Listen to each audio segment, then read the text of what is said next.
My goal with this video is to show you how to deliver twice the value in half the time. Doesn't matter what type of work you do, manufacturing, creative, teaching, Kanban, if used correctly, will allow you to deliver twice the value in half the time.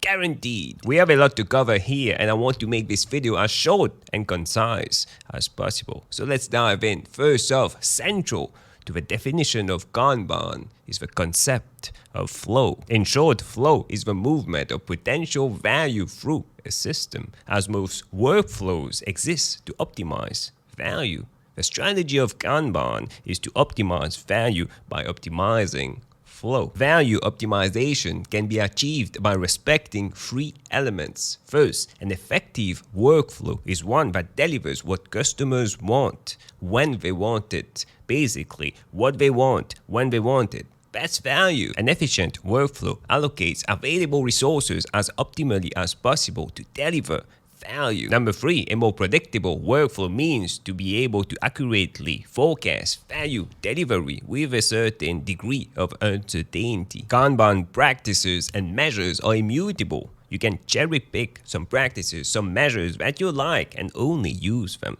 But that's not Kanban. I don't know what you're using, but that's not Kanban.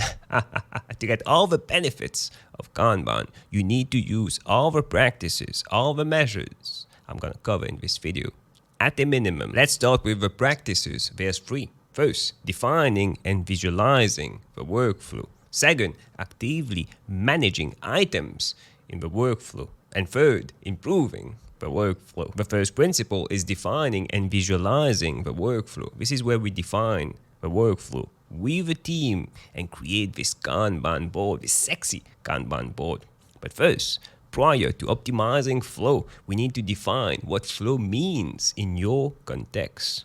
Extremely important that you do that. First thing, and this is called definition of workflow. A definition of workflow is defined using 6 elements at a minimum. Again, you need to use these 6 elements to have a good workflow. First, a definition of individual units of value that are moving through the workflow. These are called work items or items. Second, a definition of when work items are started and finished in the workflow and what happens in between. That's the third one. The states that change for the work item in between start and finished. You can have multiple states, but at the minimum, we usually, once something is started, the thing is in progress and the thing gets done. But you can have multiple states. Fourth, a definition of how work in progress will be controlled from start to finish. Fifth, what needs to happen? What needs to happen to work items to move in different states, to and from different states, from start to finish. And last, a service level expectation, SLE, which is a sort of forecast of how long a work item should take from start to finish in the workflow. Now, all these elements form the definition of workflow, and the visual representation of the definition of workflow is the Kanban board. There's more specific guidelines on how to visualize this Kanban board. As long as the 6 elements of a definition of workflow are visible in this Kanban board, you're doing it right. Once you have your Kanban board visualized, the next practice is actively managing work items in the workflow. There's several ways to do that, but at a minimum, you should be controlling the work in progress. You should be ensuring that work items are not piling up in a given state, in a given column. You should be ensuring that work items don't spend too much time in a state, in a column. You can use the SLE, service level expectation, as reference for that. And you should be constantly working on unblocking stuff on the board. Let's start with controlling work in progress. One of the fundamental principles, practices of Kanban. Basically, you're limiting work in progress on a single column, multiple columns over whole board. Someone will only pick an item because now when you add a work in progress limit, when you use Kanban, you're not using a push system. So there's a tech lead, manager, senior person in the team. When this person feels that someone is available pushes work to that person. Okay, you can do that for me. That's not how it's going to work. It's going to be a pull system with Kanban. That's the optimized way of working. When someone feels that they are ready to start working on another item, and if the work in progress limit for this column, multiple columns over the whole board allows it, this person can pick a new item. Meaning, if I'm in the in progress column, and the in progress column, the limit is 4 items. There's currently 5 items in the in progress column because someone messed up somewhere. If I finish one item, it doesn't mean that I can pick up another item because I reached the limit. What I can do instead is help other people in the team work on their current tasks to flush out this in progress column, to reduce the number of items in this column so that I can take another one from to do. I love this system because it forces people to work on a single task until completion, not multitask. Multitasking is a productivity killer, silent productivity killer. It's so common in the workplace that we don't realize it. But using this work in progress limit forces people to focus on a single task until completion and help each other in the team, collaborate in the team, which is extremely good for a team health. Remember the goal. The goal is value, maximizing value, delivering value, not getting people busy and ensuring that people are always busy. If you do that, you end up with busy people, not value. The next thing you can use to actively monitor work items in the workflow in the Kanban board is the service level expectation, the SLE. Basically, in a nutshell, SLE, the time it takes from an item from start to finish. Now, when starting out with a team, don't have a lot of information, so you can guess how long it should take for one item from start to finish. You can guess. The more you work with a team, the more you work with this product, this service together, the more data you'll get and the more accurate this prediction of SLE will be.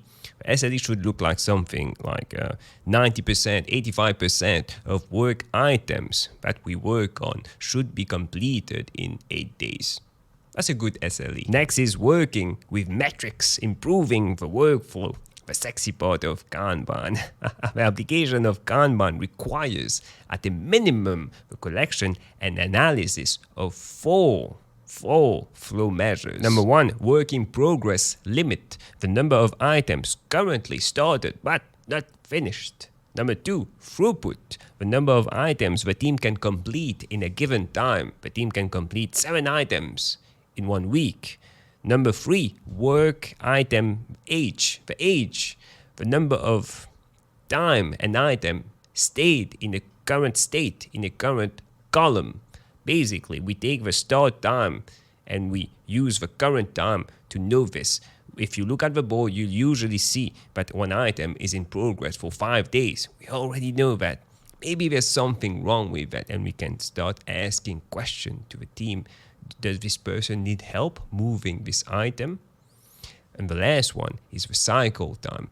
Similar to the SLE, the number of time it takes for work items from start to finish. All these metrics should be continuously used to improve flow and resource optimization. If you look at the work in progress limit, if there's a work in progress limit of 4 on a given column, and this work in progress limit is never respected. Each time you look at the column, if there's 7 items in that, the thing is turning red on the Kanban board. You need to ask a question, or someone in the team needs to ask questions. Why are we never able to respect this work in progress limit? Does the work in progress limit need to increase? Any other measures that we need to take?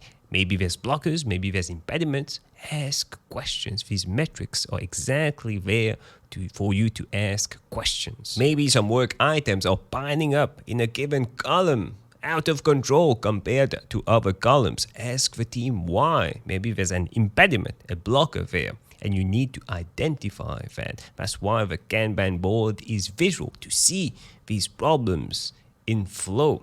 Maybe work item is stuck in a given column for 4 days when it usually takes only 1 day to transit from this column to the next. There's clearly a problem here. Maybe the person needs help. The team member needs help. Instead of starting new stuff, why not get someone else who is done and ready to start a new item? Why not suggest that this person, instead of starting some new item, help the other person instead to get things done? The goal is to stop starting and start completing, because completing means value. Busy people producing nothing, just taking tasks to do and blocking them in progress. That's useless. We need to get value, and to get value, we need to get stuff done. So stop starting and start finishing. If you want more tips, and if you enjoyed this video and want more tips with regards to Kanban, we already talked about the basics. Now you want to improve that. Tips on how to improve, use these metrics. Let me know in the comments section and I will make a video about that. If you want more tips and insights on Agile, Scrum, personal growth, click on the video that stands out the most on the screen right now, and I'll see you in a few seconds.